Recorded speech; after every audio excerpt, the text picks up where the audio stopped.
ऐसी नौकरी जिसकी एनुअल सैलरी $1.2 मिलियन है। यानी आपको एक साल के 33 करोड़ रुपए दिए जाएंगे, तो भी एक लाइट हाउस को गार्ड करने के लिए। है ना फिर कमाल की बात। लेकिन इसमें एक अच्छी खबर के साथ एक बुरी खबर भी है। बुरी खबर सुनने के बाद आप इस नौकरी को करने का सोचेंगे भी नहीं। अच्छी खबर ये है कि जब आप इधर काम कर रहे होंगे आपका कोई बॉस नहीं होगा जो कि आपके ऊपर हुक्म चला सकेगा। यहाँ आप जब जी चाहे सो सकते हैं और जब जी चाहे उठ सकते हैं, जब जी चाहे जो मर्जी काम कर सकते हैं। फिशिंग करें चाहे स्विमिंग करें, बस आपको एक चीज का ख्याल होगा कि लाइट हाउस की लाइट हमेशा चलती रहनी चाहिए। और इस काम के आपको मिलेंगे पूरे 33 करोड़ रुपए, वो भी सालाना। एक महीने की सैलरी 1 करोड़ से भी ऊपर की बनती है। आपने सिर्फ इतना ख्याल रखना है कि लाइट हाउस की ऊपर वाली लाइट चल रही है कि नहीं। ये थी इस नौकरी की मीठी मीठी बातें। तो भाई अब चलते हैं इस नौकरी की कड़वी बातों की तरफ। कड़वी बातों में से एक बात ये है कि लाइट हाउस की गार्ड दुनिया की खतरनाक नौकरियों में से एक नौकरी मानी जाती है, क्योंकि ये समुद्र के बीचों बीच बनाया जाता है। अगर आप लोग भी इस नौकरी की सीवी भेजने वाले हैं तो ये बात जरूर सुन लें जो मैं अब बताने वाला हूँ। पहली बात तो ये है कि यहाँ पे आप बिल्कुल तन्हा होंगे और आप बिल्कुल अकेले होंगे। यहाँ पे आपके साथ कोई बात करने वाला नहीं होगा। यहाँ तक तो फिर भी कुछ न कुछ गुजारा किया जा सकता है, लेकिन खतरनाक बात तो ये है कि इस एरिया में खतरनाक तूफान उड़ते रहते हैं। इन तूफानों की लहरें कई मीटर तक ऊंची होती हैं। ये इतनी ऊंची होती हैं कि टावर तक पहुँच जाती हैं। इसीलिए यहाँ पर जान जाने का खतरा हर वक्त बना रहता है। ये तस्वीर एक ऑपरेशन के दरमियान ली गई थी। इसमें इस तस्वीर में आप अच्छे तरीके से देख सकते हैं कि लाइट हाउस का गार्ड कितने शदीद तूफान में फंसा हुआ है। अगर ये लहरें थोड़ी सी और ऊपर होती तो लाइट हाउस के गार्ड की जान जाने का खतरा और बढ़ सकता था। ये सब सुनने के बाद अगर आप लोग भी ये नौकरी करने की सोच सकते हैं तो चैनल को सब्सक्राइब जरूर कर देना। अजीबो गरीब चीज को देख के आपके जहन में ये सवाल तो जरूर दौड़ रहा होगा, ये लाइट हाउस को बनाने का असल मकसद क्या था। ये बात तो पत्थर पर लकीर है कि लाइट हाउस की लाइट हमेशा जलती रहनी चाहिए। इस बात को समझने के लिए हमें पुराने जमाने में जाना पड़ेगा, जब सफर करने के लिए ना ही सड़कें हुआ करती थी और ना ही गाड़ियाँ। लंबा सफर करने के लिए एक बेस्ट तरीका था जो के था पानी। उस दौर में एक कैप्टन मासी नाम का सेलर हुआ करता था। ये अपने खतरनाक समुद्री सफर के बारे में जाना जाता था। ये अपना ज्यादातर समुद्री सफर रात में किया करता था। एक रात में ये अपनी लकड़ी की बनी हुई कश्ती में सफर कर रहा था। पानी के नीचे पत्थर की बड़ी बड़ी चट्टानें थी जिन्हें वो देख ना सका और कश्ती में सुराख होने की वजह से कश्ती डूब गई। तो कैप्टन के जहन में ख्याल आया कि इसका कोई न कोई सलूशन तो होना ही चाहिए जो शिप चलाने वाले को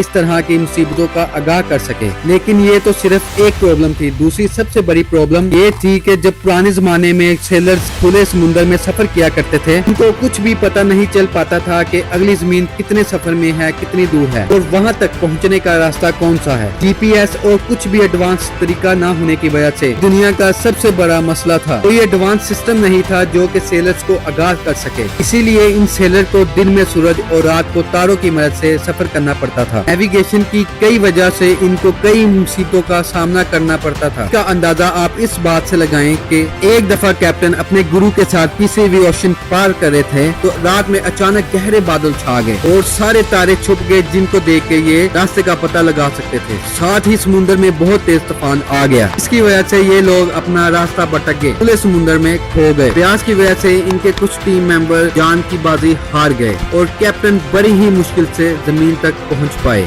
यहीं से लाइट हाउस की शुरुआत हुई। इजिप्ट में मेजर सिटी के साथ एजेंट सिटी ऑफ मैक्सिकिया थी। वहाँ का ओनर पटानिया नाम का एक एजेंट था और उस दौर में ये जगह सेलिंग के लिए बहुत ही मुफीद मानी जाती थी। दूर दूर से लोग ट्रेडिंग के लिए यहाँ आते थे। उनके लिए एक मसला काफी देर से सरदर्द बना हुआ था। मसला ये था कि शिप को शहर के किनारे में पहुँचने के लिए पानी के नीचे पत्थर की बड़ी बड़ी चट्टानें थी। रात के वक्त जब शिप्स इस जगह से गुजरते तो पत्थर के सामने में आ जाते थे, शदीद नुकसान कर देते थे, जिसकी वजह से इकोनॉमी में काफी फर्क आ जाता था। इस मसले का हल निकालने के लिए किंग बिटालमी ने दौर के सबसे फाइनेस्ट और सबसे बेहतरीन हथियार और स्वाइनरिस्ट को बुलाया और इस मसले से निपटने के लिए उनकी मदद मांगी। दोनों ने मिलकर इस मसले का बहुत ही खूबसूरत हल निकाला। सोल्यूशन ये था कि रोशनी के एक बहुत बड़े मीनार को बनाया जाए जो कि शिप्स को सेफ्टी के साथ गार्ड करेगा, साथ ही इनको पानी के नीचे पत्थरों से भी आगाह करेगा। किंग को उनका ये प्लान बहुत ही पसंद आया। फिर आर्किटेक्चर ने इस पर काम करना शुरू कर दिया, लेकिन वो दोनों ये नहीं जानते थे कि वो जो चीज बना रहे हैं वो इंजीनियरिंग की दुनिया का एक शाहकार बनने वाला था। जब बाकी मुल्कों के ट्रेडर्स ने देखा देखा कि अलेक्जेंड्रिया के समुद्र में ये एक क्या चीज बन रही है और इसे व्हाइट मार्बल के साथ बनाया गया। इस लाइट हाउस को रोशन करने के लिए इस पे बहुत बड़ी आग लगाई जाती थी, जिसको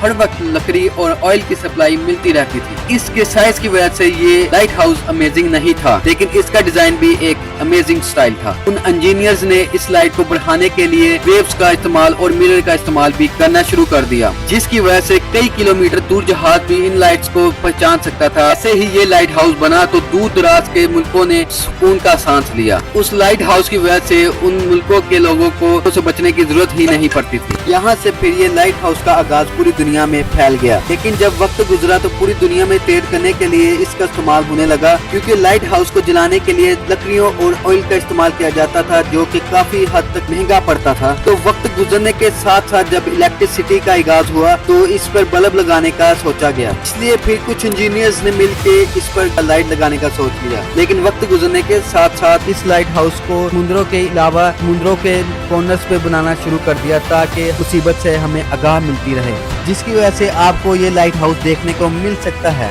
ऐसे ही लाइट हाउस का आगाज दुनिया में आया, जो कि तेजी से फैलता गया। ये सब सुनने के बाद अगर आप भी इस नौकरी को करना चाहते हैं तो मेरे चैनल को सब्सक्राइब कर दें और अपने CV को अप्लाई कर दें। शुक्रिया।